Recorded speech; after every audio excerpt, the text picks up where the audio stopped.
কি হয়েছে আপনার মেয়ের হয়েছে কি বলতো? আমার মায়ের জরাইলে কয় টিউমার, পানির তো কইছে মাথার ব্রেনের সমস্যা, ডেলি 2000 টাকার ওষুধ খাওয়ান লাগে, ওই তো সামনে ঔষধ। আমি সাহায্য চাইছি, এমন কোনো মানুষ নাই যে সাহায্য না চাইছি আর না ঔষধ খাইছি। আর ঔষধ খাইতে পারিনি, একটা পাতার দাম 800 টাকা, কিনতে খাও। সকালে টানছি ভোরবেলায়, এর বোরকা খুলছি, মানে দূর দূর হাত পাইতে যদি প্রমাণ চান সবার কাছে দিতে পারি। সোহাগ দিয়েছে 500, সোহাগের বাবা দিয়েছে 500, আর ওই যে চেয়ারম্যানিতে দাঁড়াইছে বিপ দিছে দেশে বেনি সময় 1000। দর্শক আসসালামু আলাইকুম। আপনারা জানেন যে বিভিন্ন সময় চিকিৎসা ক্ষেত্রে মানুষের যে জীবনের সংগ্রাম, সেই সংগ্রামের একজন নারী এখানে খুব দুশ্চিন্তায় ভুগতেছেন। আমরা তার পরিবারের কাছে এসেছি, দূর থেকে দেখাচ্ছি যে তার যে বসবাসের স্থানটা, একটি ঘর কি অবস্থা আছে। দীর্ঘদিন পর্যন্ত এখানেই তিনি বসবাস করতেছেন। একসময় তিনি গার্মেন্টস শ্রমিক ছিল, আজকের সেই অর্থভাবে দেশের বাড়িতে এসে অন্যের জায়গায় একটি ছোট্ট খুপড়ি ঘরে তিনি বসবাস করছেন। এই মুহূর্তে তার মেয়ে যে এতটা অসুস্থ, ভিক্ষাবৃত্তি করে তার এই সংসারটা এখন চলছে। যদি দূর থেকে কেউ তাকে সাহায্য করতে চান, তাহলে আপনারা এই নারীর বা এই একটি মেয়ে, অসুস্থ মেয়ে, যে মেয়েটি কে আপনাদের কাছে একটু দেখাবো যে কী অবস্থায় বিছানায় পড়ে আছে।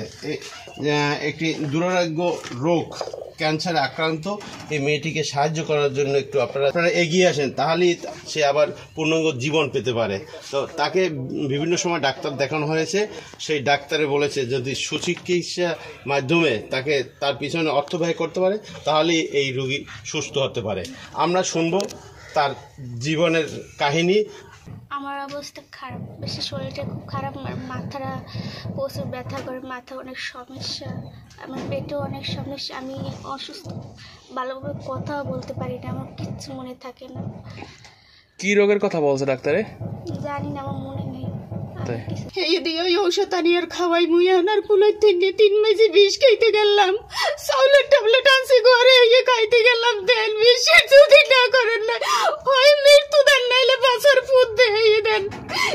এই মাইয়া বিয়ের উপযুক্ত লইয়া আইস, আমি খরচ করি, মানুষের দূর দূরে সারা পৃথিবীর মানে জানে। আমার মাথার উপরে কোনো ছায়া নাই, আমার একটা ছেলে সন্তান নাই, আমার 3টে মাইয়া ছাড়া আমার কিছু নাই, আমার আছে বুক ভরে ঘর। আমি কাল মোট ভরে গেছি খরচ চাইতে, দুয়ারে দুয়ারে 10টা আমার সাহায্য দিছে। যদি প্রমাণ চান আমি সব জায়গার প্রমাণ দিতে পারি। মার কাছে মাইয়া হালাই থুয়ে যাই সকালবেলা, আর আরো দিন চাইয়ে চিন্তা নেই ঘরের মধ্যে, যাইয়ে কিনতে ভাত খাই, ঘরে কোনো একটু সদাই নাই, চাল নাই, আমার পান্ডে আপনারা দেখে যান, দেখে এরপর আমার বিচার করেন।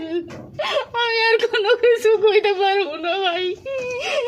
প্রথম স্বামী মারা গেছে, জ্ঞান পরা বাড়ি, এই পর নিয়ে বইছি, এই ঘরে এই স্বামীর ক্যান্সার হয়েছে, পাও কাটতে হালাই দিয়েছে, 2টে বউ ঢাকা শহর।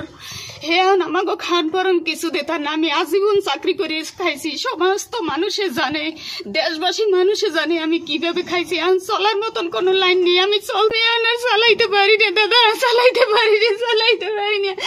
একটু কাপড় চোপড় আনলে না সাহায্য চাইয়া, ফেরটা চাইয়া একটু পোশাক দিছি, সমস্ত মানুষে জানে আমি কষ্ট না করছি, আমার কোনো মানুষে জানে না। আমার এই ঘর দুয়ারেও নাই, মানুষ এই টিন কিনে দিয়েছে, দেয় আমি বন্যায় ভাসিয়ে যাই, ওই সাপা হাতিয়ে আমার টিন কিনে দিয়েছে, দেই গন্ডু চাইছি, আর পর্যন্ত বেড়া লাগাইতে পারিনি। দেন সত্য কোনটা মিথ্যে কোনটা দেখে যান, আপনারা দেখে যান, নাইলে কিছু কিনে দিয়ে যান, খাইয়ে 3 মাইছি ঘুমাইতে, এছাড়া কোনো পথ নাই। আর আমার ভাই বাড়তি সম্পদ নাই যে আমারে খাওয়াইবে, এরাই খাই খুব কষ্ট করে। এই দাদাই হয়তো আমারে চিনতে পারে নাই, আমারে চেনে এই দাদাই। আমি কতটা কষ্টের মাইয়া, হিট করে কামড়ায় কেমন জানি পোকার মতন। আচ্ছা, আপনি কি বাঁচতে চান নাকি এরকম? আমার তো সবারই আছে বাঁচার ইচ্ছে, কিন্তু এভাবে জীবন কি আর চলে?